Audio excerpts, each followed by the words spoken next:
ಸ್ವಾಮೀಜಿಗಳು ಇದೇ ರೀತಿ ಎಲ್ಲ ಷಡ್ಯಂತ್ರಗಳು ಮಾಡ್ಕೊಂಡು ಹೋಗ್ತಿದ್ದಾರೆ. ಇದು ಸದ್ಯ ನ್ಯಾಯಾಲಯದಲ್ಲಿರೋದ್ರಿಂದ ಇಷ್ಟು ಹೇಳಲಿಕ್ಕೆ ಇಚ್ಛೆ ಪಡ್ತೇವೆ. ನಾವು ಏನು ಹೇಳಬೇಕು ಅನ್ನೋದನ್ನು ಆವತ್ತೇ ನಮ್ಮ ಗುರುಗಳು ಲಿಂಗೈಕ್ಯ ಜಗದ್ಗುರು ಡಾಕ್ಟರ್ ಮಹಾಂತ ಶಿವಾಚಾರ್ಯ ಮಹಾಸ್ವಾಮೀಜಿಯವರು ಡೈರಿಯಲ್ಲೇ ಬರೆದು ಹೋಗಿದ್ದಾರೆ. ಅವರೆಲ್ಲ ಹೇಳಿದ್ದಾರೆ. ಅದು ಸಮಗ್ರ ಸಮುದಾಯಕ್ಕೆ ಗೊತ್ತಿದೆ.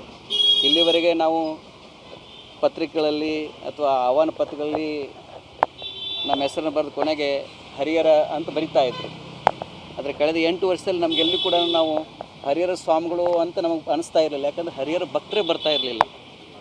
ಈ ಘಟನೆಯಿಂದ ಇಡೀ ಹರಿಹರ ತಾಲೂಕಿನ ಭಕ್ತರು ಗಟ್ಟಿಯಾಗಿ ನಿಂತ್ಕೊಂಡಿದ್ದಾರೆ.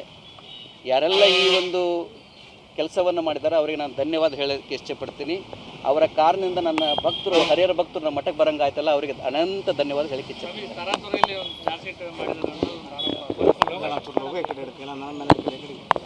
ಇಷ್ಟು ಹೇಳಕ್ಕೆ ಇಷ್ಟಪಡ್ತೇವೆ. ನಿಮ್ಮೆಲ್ಲರಿಗೂ ಒಳ್ಳೆಯದಾಗಲಿ. ನಮ್ಮ ಜೀವನವೇ ಇವತ್ತು ನಮ್ಮ ಗುರುಗಳು ಭಾಳ ಒಳ್ಳೆಯದು. ನಮ್ಮ ಗುರುಗಳಾಗಿರುವಂಥ ಸ್ವಾಮಿ ಶ್ರೀ ವೇದ ಭಾರತಿಯವರು, ಅವರಿಂದಲೇ ನಾವು ಯೋಗ ಧ್ಯಾನ ಇವೆಲ್ಲ ಕಲಿತದ್ದು. ಅವರು ಇವತ್ತು ಮಹಾಸಮಾಧಿಯಾಗಿರುವಂಥ ಸಂಸ್ಮರಣಾ ದಿನ ಇದೆ.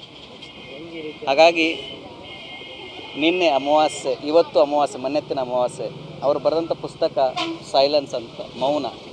ಅನೇಕ ಬಾರಿ ಶಬ್ದಗಳು ಹೇಳೋದನ್ನು ಮೌನ ಉತ್ತರ ಕೊಡ್ತದೆ. ನಿಮ್ಮೆಲ್ಲರಿಗೂ ಒಳಿತಾಗಲಿ. ಶರಣ್